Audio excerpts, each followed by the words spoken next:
இருப்பச்செயல் இருப்பச்செயல் மகன் தந்தைக்கு ஆற்றும் உதவி இவன் தந்தை என்னோற்றான்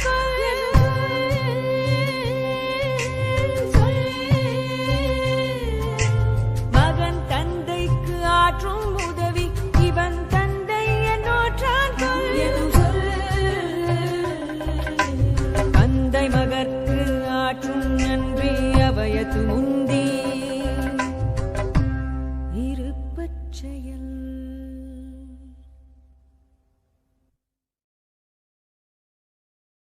फिर जंग खत्म हो गई और हिंदुस्तान की आज़ादी बिल्कुल यकीनी हो गई. मैंने अब्बा से रामेश्वरम छोड़ने की इजाज़त चाही. मैं डिस्ट्रिक्ट हेडक्वार्टर्स रामनाथपुरम जाकर पढ़ना चाहता था.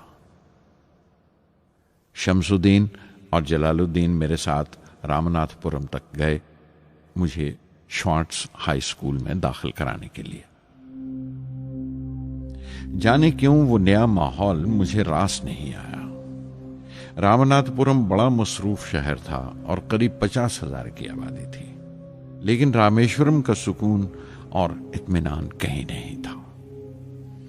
घर बहुत याद आता था और घर लौटने का कोई मौका मैं छोड़ता नहीं था.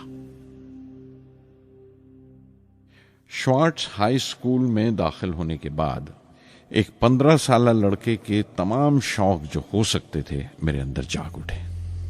मेरे टीचर अय्या दुराई सोलोमन बेहतरीन रहबर थे, गाइड, उस नौजवान जहन के लिए जिसके सामने जिंदगी की बेशुमार मुमकिनात खुलने वाली थी.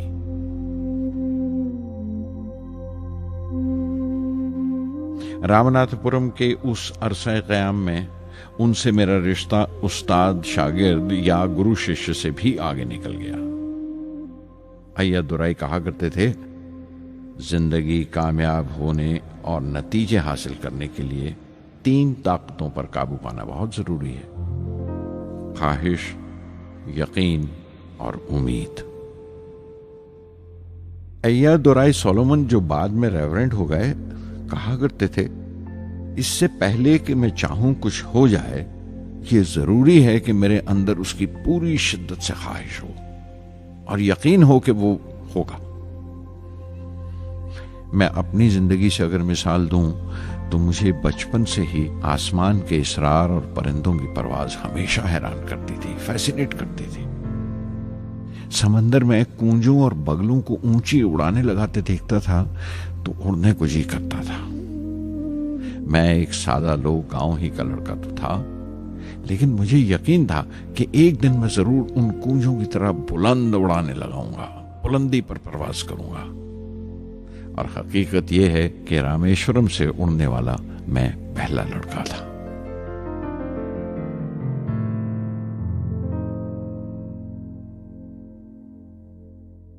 श्वार्ट्स स्कूल में तालीम खत्म करते करते मेरे अंदर खुद एतमादी बस चुकी थी और मुझे यकीन था कि मैं जरूर कामयाबी हासिल करूंगा. मैं तालीम आगे जारी रखूंगा, उसमें कोई दूसरा ख्याल नहीं था. सन 1950 में मैं इंटरमीडिएट पढ़ने के लिए सेंट जोसेफ कॉलेज ट्रिची में दाखिल हो गया. जब बीएससी डिग्री के लिए मैंने सेंट जोसेफ कॉलेज में दाखिला लिया तो हायर एजुकेशन के माने सिर्फ इतने ही जानता था. ये नहीं जानता था कि हायर एजुकेशन के लिए कुछ और भी हो सकता है. न ये जानता था कि साइंस पढ़ के फ्यूचर के लिए और क्या मौके हासिल हो सकते हैं. बीएससी पास करने के बाद ही जान पाया कि फिजिक्स मेरा सब्जेक्ट नहीं था. अपने ख्वाब को पूरा करने के लिए मुझे इंजीनियरिंग में जाना चाहिए था. पता नहीं क्यों कुछ लोगों का ऐसा ख्याल है कि साइंस आदमी को खुदा से मुनकर कर देती है, लेकिन मेरे लिए तो साइंस एतमाद, विश्वास और रूहानी तस्कीन की वजह रही है. किसी तरह मैं MIT यानी मद्रास इंस्टीट्यूट ऑफ टेक्नोलॉजी के उम्मीदवारों की लिस्ट में तो आ गया, लेकिन उसका दाखला बहुत महंगा था. कम से कम 1,000 रुपए की जरूरत थी और मेरे अब्बा के पास इतने रुपए नहीं थे. उस वक्त मेरी अक्का, मेरी आपा जोहरा ने अपने सोने के कड़े और चेन बेचकर मेरी फीस का इंतजाम किया. मुझ पर उसकी उम्मीद और यकीन देखकर